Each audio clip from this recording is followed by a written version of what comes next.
you worked really hard to gain all those experiences and also leverage off the background you had to try to get the Sony job, but like you still had to and also to like the same case as in Shopify and everything else, like you still have to stand out and kind of be above everyone else who possibly had a design background. Mhm. Like how did you stand out and ultimately beat all of them in the applying process? Absolutely. So there's two ways to stand out. The first way is to get to like 99 percentile in a particular skill and be really, really good. Like if you're like one of the best visual designers, interaction designers, you're going to be able to always stand out. Obviously, that's impossibly hard for somebody starting off in the Yeah. field. So that's why I always endorse the second option.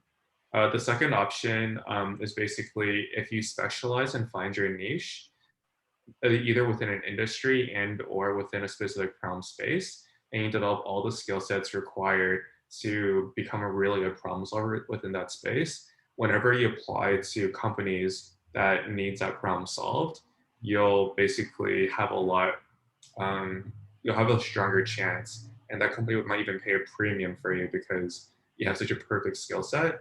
Like in a lot of other jobs, it might like make the excuse like, oh, it wasn't a good fit to reject you, but like in design, like good fit is actually really, really important.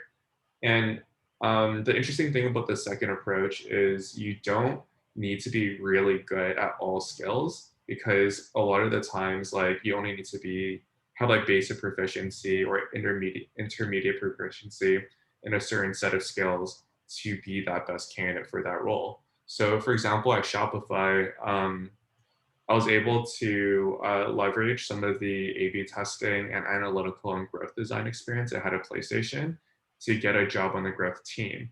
If I applied to any other team, I probably would not have gotten it. If I applied to any other company, I probably would have a much harder time. But because I had that perfect kind of matching skill set, I was able to get that job. Like it was exceptionally useful because most people, when they graduate, they get hired in as a junior. But because I found the exact role that matched my skill sets, I was able to get hired in as an intermediate and really kickstart my career. That being said, like there is that kind of lock and key model in terms of a perfect match skill set. There is still three foundational skills that every designer needs to have for any role now. The three core skills are product thinking, visual design, and interaction design. Generally, if you want to go for a startup or mid-sized company, prioritize interaction design, visual design. If you want to go to more of a corporation, prioritize interaction design and product thinking because they'll probably have like an established design system that you just have to Yeah. use. Does that answer your question? Yeah. Yeah, actually, it is really helpful. So like for instance, I have one. My first co-op was at a health technology company. So, so do you think that maybe if I continue on to apply designer positions at maybe health tech companies, that's gonna make it easier for me to getting, and then in turn making it even easier for me to getting the Uh, next yeah, health related. absolutely. Although I would say like health tech, like this is called industry context, so that Yeah, that's true. helps a lot, but you don't have to pigeonhole yourself into that either. You might want to be a bit more specific and focus on a specific high value problem space within health tech. For example, if you were to focus on e-commerce, just using that as an example, because I have experience in it, you would want to prioritize learning how to do user retention and maybe how to like optimize revenue per merchant generated. And maybe you also want to understand the entire entrepreneurship like journey. So having that domain context be valuable. It's all about like picking a problem space to specialize in, and that's the easiest way to stand out. Because if you just try and like generically improve your skills in every direction, then you're just going to be a generic designer. And unless you're exceptionally good, like 99 percentile, you're going to have a really hard time finding a job.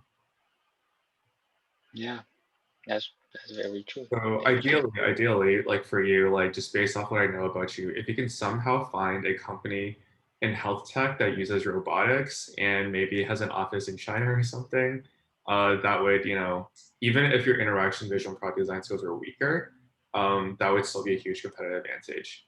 Obviously, making a lot of generalizations here, and you don't have to feel like you're trapped because of your current skill set, but it might be just an easy way for you to get your foot into the door.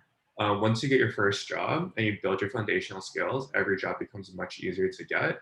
And then my advice is mostly, if you follow my advice afterwards, it'd mostly be for negotiating higher levels and higher compensation if you care about that. Thank you. That's a very, very specific first step, and I think that's gonna help me